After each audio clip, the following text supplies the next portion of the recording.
Nung kinontak ako nito for an interview, minanifest ko na agad na ito magiging first job ko.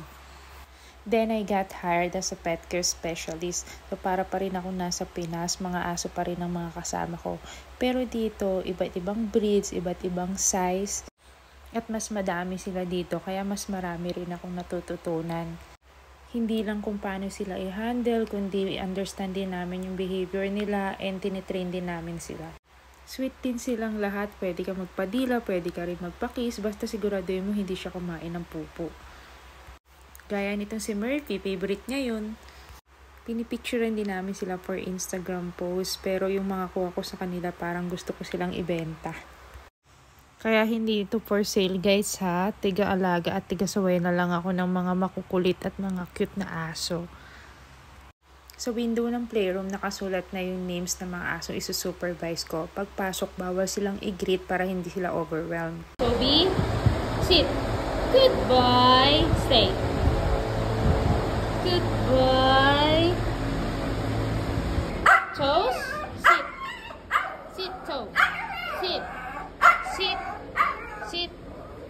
Sit. Good. Dito sa Blue Playroom, ito yung most favorite ko kasi mga small breeds lang sila and kalmado yung mga alaga dito. Though, minsan playful din sila and may mga makukulit lalo na yung mga French Bulldogs.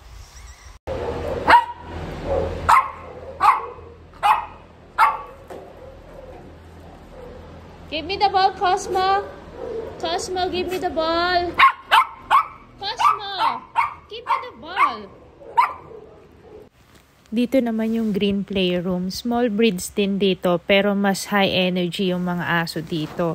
Andito lahat ng French Bulldog, pati Chihuahua, lahat na makukulit at mga mahilig makipag-away nandito.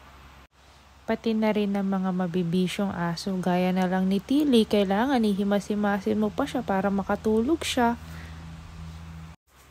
Dito naman yung Purple Playroom. Ito yung first na na-assign sa akin. Nung una natakot din ako kasi malalaki sila. Pero low energy and madali rin naman silang pasunurin. Pero syempre, hindi pa rin maiiwasan meron at merong mag-aaway. Nakakakaba kapag ka magsasaway ka ng malalaking aso na nag-aaway. Hindi mo kasi sila pwedeng iwan. Kailangan ikaw talaga yung magiging referee nila. So kung makalmot ka o makagat ka, ganun talaga.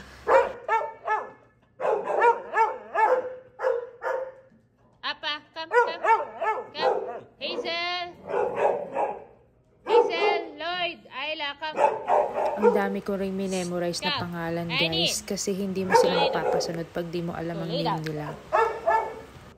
Pagpasaway ka, kulong o tali ka, parang to si Stella.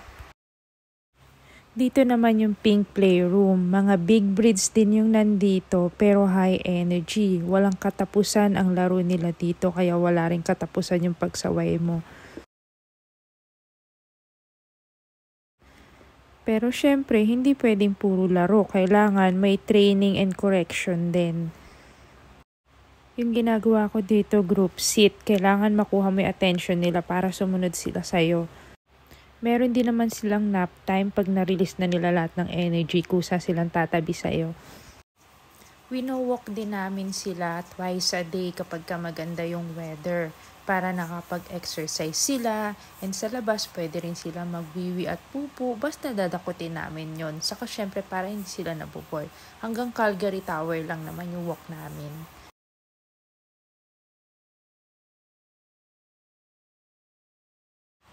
Part din ng job namin yung pag-check ng wellness condition nila kung meron mang anything unusual sa pet nila.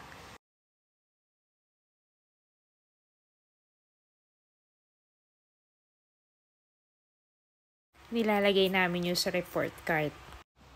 Aside from the daycare, meron din tong hotel na pwede mag-overnight yung mga pets. And meron din silang playtime and cuddle time kasi mas mataas ang boredom dito kesa sa daycare. Dito kasi sa daycare, maghapon sila naglalaro. Syempre kapag ka animal care, hindi mawawala yung ganyan. Kaya nyo ba yun? Isang kamay lang? Dahil closing shift ako, sa amin naka-assign yung general cleaning ng daycare and hotel. So kapag ka less than 5 na lang yung pet sa daycare, pwede na namin umpisahan yung paglilinis. So nag-i-start muna ako sa walls. And then yung mga playing equipments, kailangan pinupunasan namin yan ng mabuti. Siguraduhin namin dapat na walang wiwi and pupu. Tapos, isusunod ko naman yung floor. Ibabrush ko muna yung mga fur para mas madali siyang malinis. Bago ko siya punasan ng mop.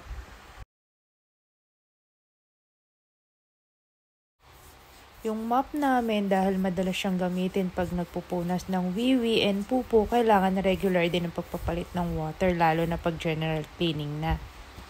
Kailangan bago talaga yung water niya with disinfectant and bleach.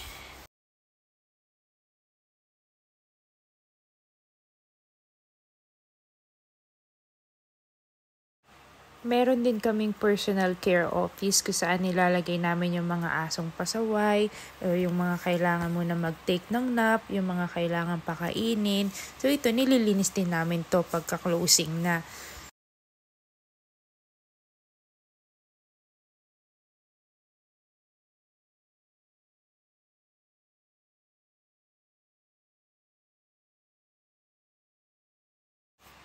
Pati itong mga crates, kailangan nililinis din namin mabuti. Hindi naman to ginamit for travel, pero extra cage lang din to para sa mga aso.